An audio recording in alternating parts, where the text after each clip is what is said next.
सुरु गरौँ आधार दर प्रणालीबाटै। 2070 सालभन्दा अगाडि त त्यो प्राइम लेन्डिङ रेट भन्ने थियो रे, खासै पारदर्शी थिएन भन्छन्। हो, त्यो अलि अस्पष्ट थियो। त्यसैले राष्ट्र ब्याङ्कले यो आधार दर प्रणाली ल्यायो। यसका मुख्य 3 कारण थिए। के थिए ती कारणहरू? पहिलो त ब्याङ्कहरूले लागतभन्दा पनि कम ब्याजमा ऋण दिएर अस्वस्थ प्रतिस्पर्धा नगरून् भन्ने, मतलब प्रेडेटोरी लेन्डिङ रोक्न। लागतभन्दा कममा दिन नपाउने। हो। दोस्रो, ऋणको जोखिम अनुसार मूल्य निर्धारण गर्ने एउटा मानक तरिका बनाउन, जसलाई हामी आधार दर plus premium, BR plus premium भन्छौँ नि। त्यो रिस्क बेस्ड प्राइसिङलाई स्ट्यान्डर्डाइज गर्न। सही। अनि तेस्रो, ब्याङ्कहरू बीच स्वास्थ्य प्रतिस्पर्धा होस् र पारदर्शिता बढोस् भन्ने। भनेपछि पहिलाको जस्तो अलि मनोमानी नहोस्, पारदर्शिता आओस् भनेर ल्याइएको रहेछ। अनि यो आधार दर चाहिँ कसरी निकालिन्छ त? के कुराले फरक पार्छ यसमा? यसमा मुख्य 4 तत्त्व हुन्छन्। पहिलो र सबैभन्दा महत्त्वपूर्ण, कोषको लागत, कस्ट अफ फन्ड्स। मतलब ब्याङ्कले निक्षेप कर्तव्य दिने ब्याज होइन त? हो, त्यो कति छ।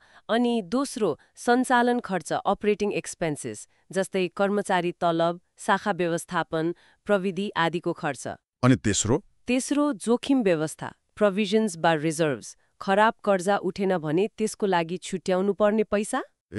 ब्याड लोन्सको लागि। अनि चौथो, पुँजीको लागत, क्यापिटल कस्ट्स। यी सबै जोडेर आधार दर बन्छ। बुझे। भनेपछि त्यो कोषको लागत नै सबैभन्दा ठूलो भाग होला है?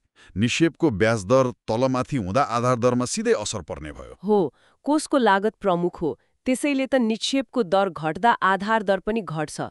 जस्तो तपाईँले भन्नुभयो, 2024 को मध्यतिर औसत आधार दर घटेर करिब 9.18% भएको थियो।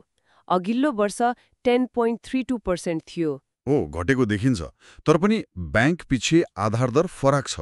मे 2025 को डाटा हेर्दा त स्ट्यान्डर्ड चार्टर्डको 5.13%, नबिलको 5.93%, नेपाल ब्याङ्क लिमिटेडको 5.82%, हिमालयनको 6.68% अनि एनआइसी एसियाको 7.23% सम्म। बाफ्रे, यत्रो फरक किन त? कारणहरू छन् नि। प्रत्येक ब्याङ्कको आफ्नो रणनीति, आफ्नो अवस्था फरक हुन्छ।